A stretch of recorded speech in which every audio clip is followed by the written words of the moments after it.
अभ्युत्थानामधर्मस्य तदात्मानं सृजाम्यहं परित्राणाय साधूनां विनाशाय च दुष्कृतां विनाशाय धर्म संस्थापनार्थाय संभवामि युगे युगे युगे युगे युगे युगे युगे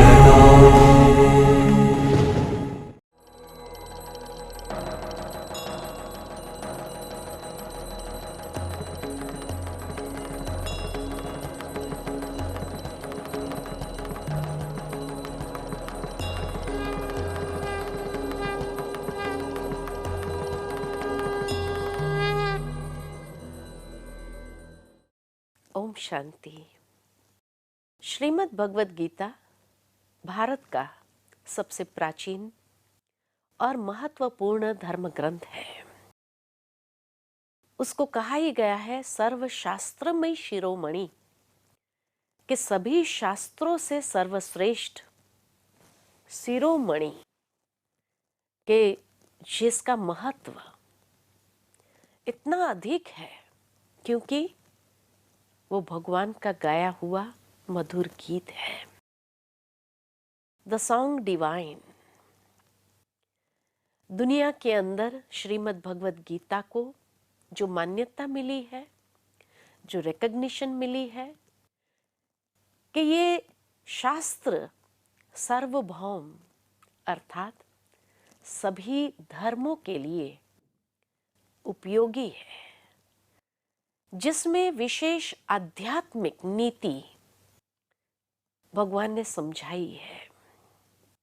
जीवन जीने की सर्वश्रेष्ठ कला श्रीमद् भगवद गीता के माध्यम से हम सबको दी है।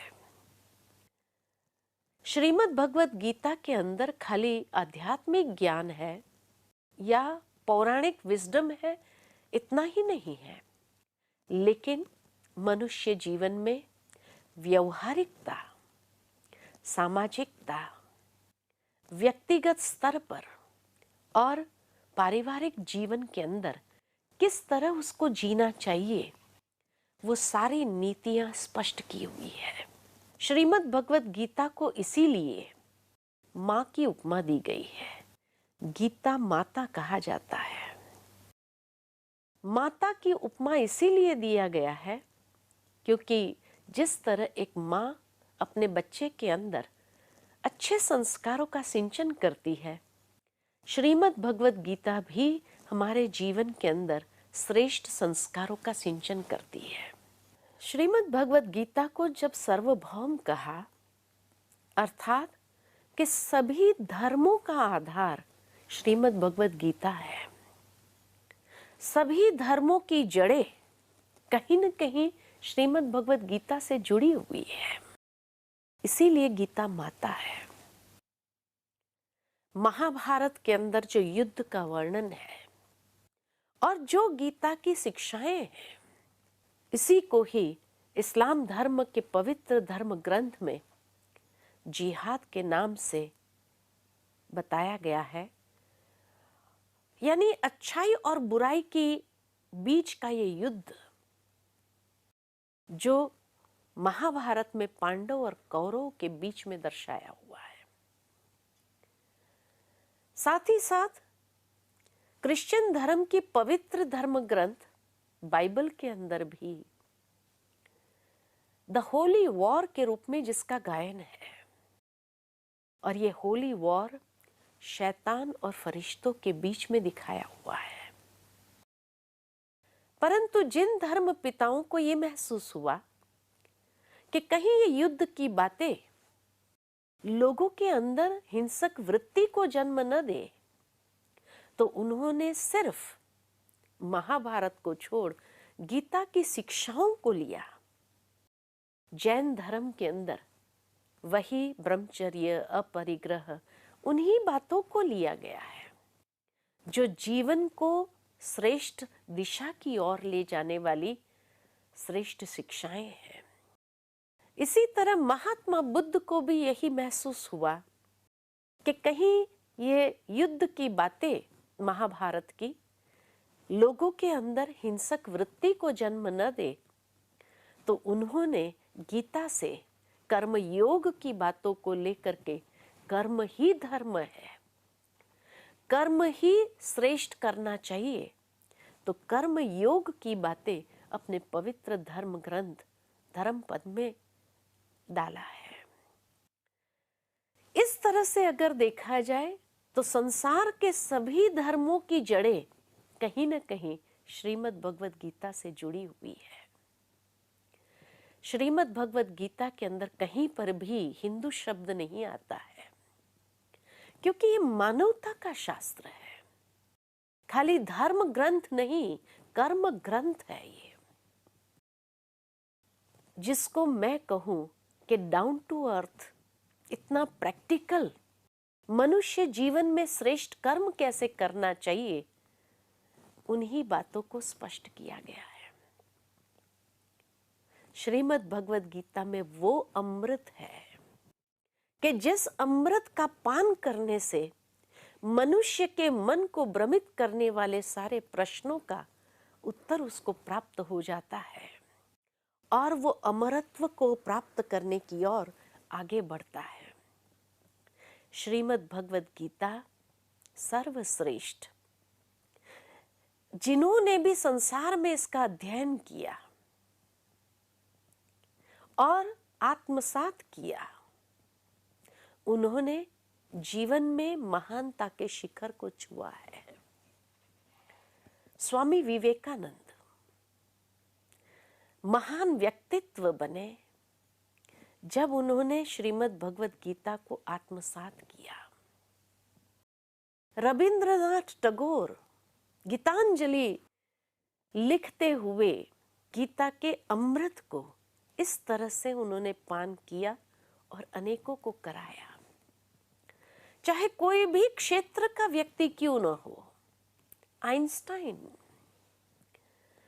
दुनिया के अंदर महान हस्तियां, चाहे वो महात्मा गांधी ही क्यों न हो, हर महान विभूति के जीवन के अंदर कहीं न कहीं गीता ने एक बहुत महत्वपूर्ण भूमिका निभाई है।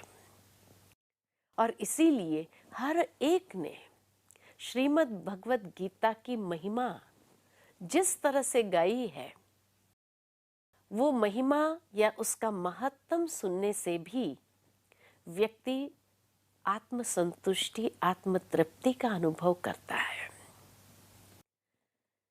परंतु ये श्रीमद् भगवद गीता हम तक कैसे पहुंची, थोड़ी सी उसकी भूमिका अगर देखी जाए तो कहा जाता है कि महर्षि वेद व्यास जी निमित्त बने हम तक ये गीता ज्ञान को पहुंचाने के लिए। श्रीमद् भगवद गीता विशुद्ध आध्यात्मिक ज्ञान की दृष्टि से अतुलनीय है। इसकी खूबी यह है कि इसमें वर्णित ज्ञान सर्व मानव प्राणियों पर लागू होता है, किसी खास संप्रदाय की मान्यता के आधार पर नहीं है। इसके अंतर्गत सभी धर्मों की मर्यादा की पवित्रता को सुरक्षित रखते हुए ईश्वरीय आध्यात्मिक ज्ञान को सार रूप में गौरवान्वित किया गया है। ये श्रीमद् भगवद गीता हम तक कैसे पहुंची, जो भगवान ने अर्जुन को बताई, वो हम तक कैसे पहुंची। कहा जाता है कि महर्षि वेद व्यास जी निमित्त बने इस गीता ज्ञान को हम तक पहुंचाने के लिए। महर्षि वेद व्यास जी महान ऋषि थे और जब समाधि अवस्था में बैठते थे तो उस समाधि अवस्था में उन्हें दिव्य साक्षात्कार होते थे और उन दिव्य अनुभूतियों में इतनी सुंदर ज्ञान की बातें उन्हें प्राप्त होती थी। इसी तरह जब श्रीमद् भगवत गीता का ज्ञान उन्हें प्राप्त होने लगा तो उस समाधि अवस्था से जब नीचे आए तो उन्हें महसूस हुआ कि मुझे ये सब कुछ लिपिबद्ध कर देना चाहिए। और जब लिखने के लिए बैठे, समाधि अवस्था की कुछ बातें लुप्त हो गई तो वो लिख नहीं पाए। तभी कहा जाता है कि महर्षि वेद व्यास जी भगवान से निवेदन करते हैं कि हे प्रभु, आप मुझे इतना ऊंचा ज्ञान दे रहे हो, अमृत पान करा रहे हो, परंतु अगर मैंने ये अमृत मनुष्य तक नहीं पहुंचाया तो उसका फायदा क्या होगा? कम से कम मुझे कोई लिखने वाला प्राप्त हो जो इन सारी बातों को लिखे।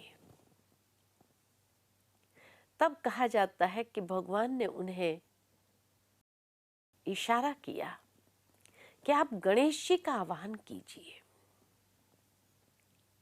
महर्षि वेद व्यास जी गणेश जी को निवेदन करते हैं और महाभारत के आदि पर्व के 77वां श्लोक कि जिसमें गणेश जी को निवेदन करते हुए वो कहते हैं कि हे गणनायक, आप मेरे लेखक बनो।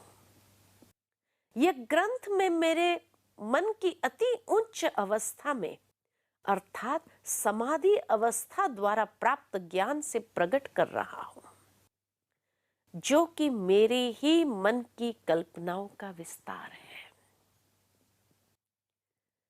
कितनी सुंदर बात यहां महर्षि वेद व्यास जी स्वीकार करते हैं कि ये ज्ञान मुझे समाधि अवस्था में प्राप्त हुआ, परंतु इस ज्ञान को जो मैं प्रकट कर रहा हूं मेरे ही मन की कल्पनाओं का विस्तार है। ये हम सभी जानते हैं कि श्रीमद् भगवत गीता महाभारत का ही एक अंश है और महाभारत की जो कथा महर्षि वेद व्यास जी ने लिखी उसमें गीता का समावेश किया और इसीलिए उन्होंने कहा यह ज्ञान मुझे समाधि अवस्था में प्राप्त हुआ है, परंतु जो प्रेजेंट किया है वो मेरी ही मन की कल्पनाओं का विस्तार है। भावार्थ कि जैसे मान लो कि आज मुझे किसी बच्चे को एक मॉरल सिखाना हो कि बेटा झूठ नहीं बोलना चाहिए, सच बोलना चाहिए। ज्ञान का तंत, ज्ञान का जो अमृत है वो इतना ही है, सत्य बोलो, झूठ नहीं बोलो। परंतु अगर मैं रोज सुबह उठ करके उसका उपदेश दूं उस बच्चे को, 2-4 दिन सुन लेगा, उसके बाद कहेगा मुझे पता है सत्य बोलना है, झूठ नहीं बोलना है। उपदेश सुनना किसी को पसंद नहीं है, परंतु मैं अगर अपनी मन की कल्पनाओं से एक कहानी का निर्माण करती हूं जिसमें एक सत्य का पात्र लेती हूं, एक झूठ का पात्र लेती हूं और झूठ से कैसे व्यक्ति की हार होती है, सत्य से कैसे उसकी विजय होती है या जीवन में उसको सफलता प्राप्त होती है,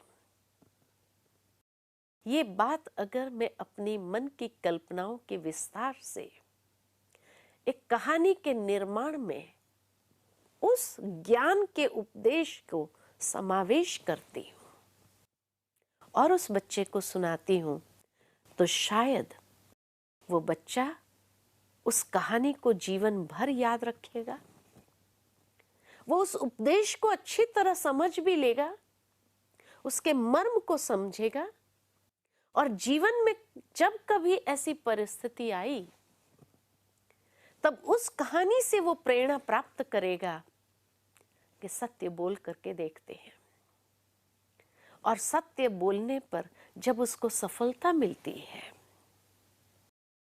या विजयी होता है, कितनी खुशी होगी। और ये उसके जीवन का ऐसा अनमोल अनुभव हो जाएगा जिसको लेकर के वो सदा जीवन में आगे बढ़ेगा। उसके बाद कोई कितना भी उसको कहे कि भाई थोड़ा सा झूठ बोल लो, कहेगा नहीं, आवश्यकता नहीं है, मैंने अनुभव किया है। यहां महर्षि वेद व्यास जी भी यही बात कहना चाहते हैं कि जो ज्ञान का अमृत उन्हें प्राप्त हुआ, वो अमृत अगर सीधा उपदेश के रूप में दिया जाता था तो शायद लोग उसके मर्म को समझ नहीं पाते थे, और कलियुगी मनुष्य उसमें से शिक्षा प्राप्त नहीं कर सकते थे। और इसीलिए उन्होंने अपनी मन की कल्पनाओं से एक कथा का निर्माण किया जिसमें उस अमृत का समावेश किया, ताकि मनुष्य उसमें से प्रेरणा प्राप्त करे और जीवन में उसको अप्लाई करे और उसके रिजल्ट्स को अनुभव करे। ये बहुत स्पष्ट तरीके से महर्षि वेदव्यास जी ने इस बात को सत्य स्वरूप से एडमिट किया है, स्वीकार कर लिया है।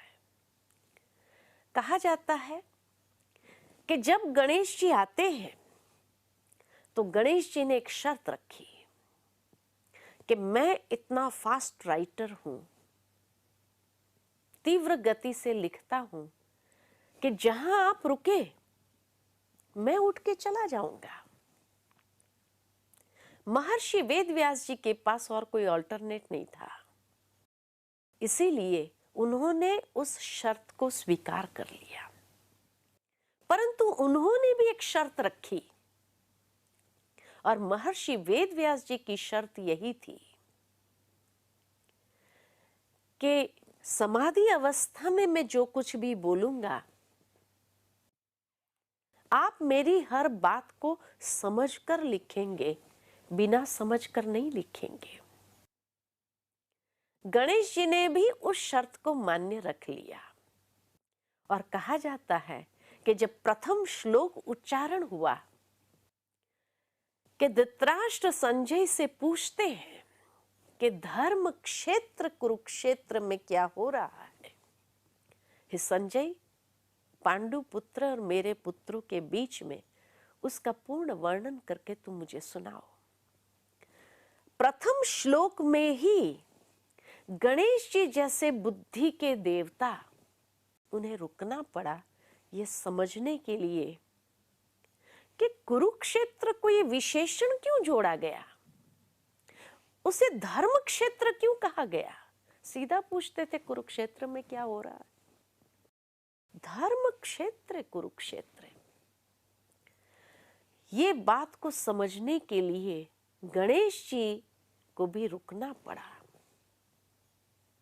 यानी जो उनकी शर्त थी वो शर्त उनको तोड़नी पड़ी। कहा जाता है कि आगे इतने सुंदर श्लोक आए, जिन श्लोकों के भाव में जब गणेश जी जैसे देवता भी समा जाते थे, खो जाते थे, लिखना रह जाता था। कुछ श्लोक के इतने सुंदर भाव होते थे जिसको सुनते ही रह जाते थे, जो उन्हें अपनी शर्त को तोड़नी पड़ी। कभी कभी मैं सोचती हूं कि महर्षि वेदव्यास जी जिस काल में थे, उस समय में और ऋषि मुनि भी तो होंगे। वो किसी भी ऋषि मुनि को बुला करके लिखवा सकते थे। उन्हें गणेश जी को बुलाने के पीछे उद्देश्य क्या था?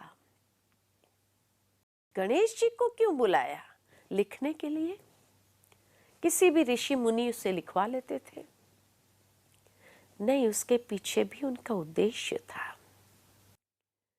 क्योंकि महर्षि वेद व्यास जी जो समाधि अवस्था में उस ज्ञान अमृत को प्राप्त करते थे, इतनी ऊंची बातें अगर वो किसी व्यक्ति से लिखवाते थे तो कहीं ना कहीं कोई गलती होने की संभावना होती थी, क्योंकि कम्युनिकेशन गैप कहीं ना कहीं आ जाता है, समझ में अंतर आ जाता है और वो कोई भी बात को मिस नहीं होने देना चाहते थे। इसीलिए उन्होंने साक्षात गणेश जी को बुलाया। गणेश जी को कहा ही जाता है बुद्धि का देवता, जिसकी भी इतनी ऊंची कॉन्शियसनेस, यानी समाधि अवस्था, बहुत ऊंची कॉन्शियसनेस, सुप्रा कॉन्शियसनेस जिसको कहा जाए। गणेश जी को कहते बुद्धि के देवता, तो बुद्धि के देवता की कॉन्शियसनेस कितनी ऊंची होगी, उसकी भी सुप्रा कॉन्शियसनेस। और इसीलिए उस समाधि अवस्था में कही हुई हर एक बात का भाव, हर एक बात का भाव यथार्थ रूप में गणेश जी कैच करके उस बात को लिखे। महर्षि वेद व्यास जी का यही एक आशय था, गणेश जी को बुलाने का। और इसीलिए जो इतनी ऊंची कॉन्शियसनेस की बातें हो, कभी कभी विचार चलता है कि कलयुगी दुनिया के अंदर जब लोग एक ग्रॉस कॉन्शियसनेस पर होते हैं, वो उस कॉन्शियसनेस की बात को कितना समझ पाते होंगे। और इसीलिए आज कई जगह गीता के ऊपर टीकाएं भी मिलती है। श्रीमद् भगवद गीता ऐसा सर्वश्रेष्ठ शिरोमणि धर्म ग्रंथ, जो परमात्मा के द्वारा दिया गया ज्ञान अमृत, महर्षि वेद व्यास जी गणेश जी जैसे बुद्धि के देवता से लिखवा करके मनुष्य आत्मा को एक बहुत सुंदर उपहार दे करके गए। इतना ही नहीं, मुझे याद आता है कि जिस तरह फ्रांस के अंदर नॉस्ट्राडेमस जैसा एक इंसान, जिसने भविष्य को गोले के अंदर देखा, और जब उन्होंने गोले के अंदर उसको देखा और उन बातों को लिखा, परंतु उन्होंने काव्य रूप में लिखा और उस कविता के अंदर इतने अलंकारिक भाव से उसको लिखा, उन काव्य को, कि आज जब मनुष्य पढ़ते हैं नॉस्ट्राडेमस के उस काव्य रचना को, विश्व के भविष्य को समझ नहीं पाते हैं। घटनाएं हो जाने के बाद कहते हैं हाँ, ये बात नॉस्ट्राडेमस ने अपने उन काव्यों में लिखा है। हमारे भारत के अंदर ऐसे महान ऋषि मुनि हो गए जिन्होंने विश्व का भविष्य आज से 5000 साल पहले देखा था, समाधि अवस्था में, कि कलयुग जब आएगा तो किस प्रकार के लोग होंगे, कैसी मनोवृत्ति लोगों की होगी, किस तरह के पात्र होंगे और किस तरह अधर्म अपनी चरम सीमा पर जाएगा। और उन भविष्य की बातों को जो उन्होंने देखा समाधि अवस्था में, उन्होंने कथा का निर्माण करके उस कथा में हर एक पात्र का बहुखूबी वर्णन करते हुए आज की दुनिया में, आज की दुनिया के बराबर में उन बातों को रखा, ताकि मनुष्य के सामने जब वो घटनाएं आए, जब वो परिस्थिति आए, तो खाली परिस्थिति का वर्णन नहीं किया है, लेकिन उन परिस्थितियों का समाधान भी दिया हुआ है। नॉस्ट्राडेमस ने तो जो घटनाएं होगी उन्हीं के बारे में लिखा, लेकिन हमारे महान ऋषियों के शक्ति इतनी थी कि खाली परिस्थिति कौन सी होगी उसको खाली वर्णन नहीं किया, लेकिन उन परिस्थितियों में समाधान क्या हो सकते हैं, किस तरह से उन परिस्थितियों को पार कर सकते हैं, उन समस्याओं को पार कर सकते हैं, उन समाधानों को भी लिखा। और इसीलिए तो दुनिया के ये महान व्यक्तित्व गीता पढ़ करके ही तो उसमें से जीवन के लिए ऐसी बातें उन्होंने प्राप्त की जो महानता के शिखर पर पहुंच गए, कई लोगों के लिए आदर्श बन गए। भाव ये है कि वो समाधान महर्षि वेद व्यास जी कितने इंटेलिजेंट है उस बात को दर्शाता है कि एक ही धर्म ग्रंथ के अंदर उन्होंने हर स्तर की समस्या का समाधान दिया है। अर्जुन की मनस्थिति को दर्शाते हुए वर्तमान समय के मनुष्य की मनस्थिति को उसी के हिसाब से जोड़ते हुए उसका समाधान दिया है, पारिवारिक स्थिति का समाधान दिया है, सामाजिक स्थिति का समाधान दिया है, राष्ट्रीय स्थिति का समाधान दिया है और वैश्विक स्थिति का समाधान दिया है। भावार्थ ये कि एक ही धर्म ग्रंथ के अंदर उसने एक व्यक्ति से लेकर विश्व तक हर समस्या का समाधान दिया हुआ है। कैसे? उन्हीं बातों को अगर देखें तो अर्जुन जैसा एक वीर योद्धा जिसने अनेकों युद्ध अकेले हाथ जीते, परंतु जब महाभारत का समय आया तो वह इतना उदास हो गया, निराश हो गया, हताश हो गया, जिसको आज की दुनिया में कहते हैं डिप्रेशन की स्थिति या नर्वसनेस की स्थिति। और जब उसने अपने हथियार छोड़ दिए, भगवान से विनती करने लगा कि हे प्रभु, मैं ये युद्ध नहीं करना चाहता हूं, उस समय क्या कहेंगे? क्या अर्जुन का सेल्फ कॉन्फिडेंस खत्म हो गया? जिसने इतने युद्ध अकेले हाथ जीते,